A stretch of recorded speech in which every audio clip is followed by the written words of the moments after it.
All right, everyone, welcome. Fall is in the air, and you know what that means. Apple cider. There's nothing quite like a crisp, cool day with a warm mug of apple cider. Absolutely. It just screams autumn, doesn't it? It really does. But we're diving into a topic today that might make you think twice the next time you reach for that jug of cider, especially if it's from a local orchard or farmer's market.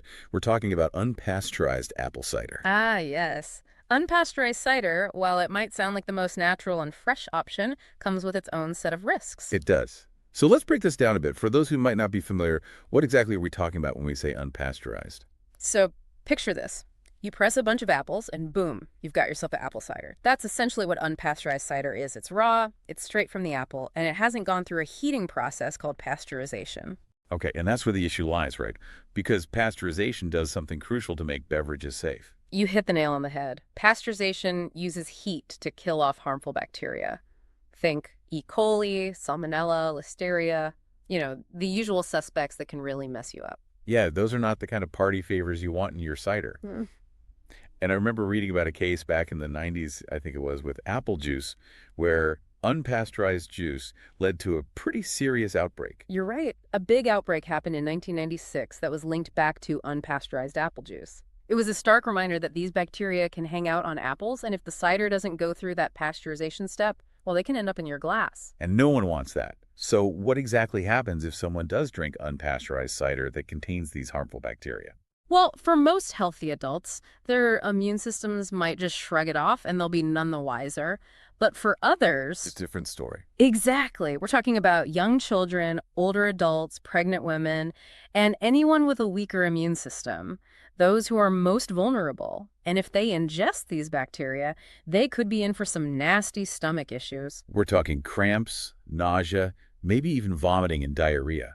Not exactly the picture of a cozy fall day. No, not at all. It's definitely a risk to consider, especially if you're in one of those groups we mentioned. So for those who love apple cider, and let's be real, who doesn't? How can we enjoy it without, playing Russian roulette with our health? Luckily, there's a super easy answer. Pasteurized cider. It's everywhere. Your local grocery store, farmers markets, even online.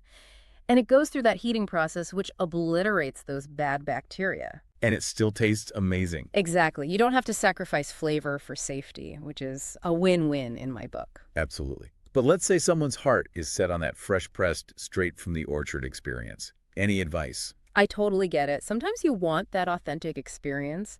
Just remember those risks we talked about. If you're in a high-risk group, maybe give it a pass. Or ask the vendor about their pasteurization practices. Don't be afraid to ask questions. It's always better to be safe than sorry. Now, for the DIY enthusiasts out there who might be thinking of making their own cider at home, are there any safety tips they should keep in mind? Making your own cider can be fun. Just remember to be extra cautious about cleanliness. Scrub those apples like you wouldn't believe. And if you're really serious about safety, you can even pasteurize the cider yourself at home. It takes a bit of effort, but there are guides available online. There you have it, folks. Pasteurization. It's like a safety net for your cider.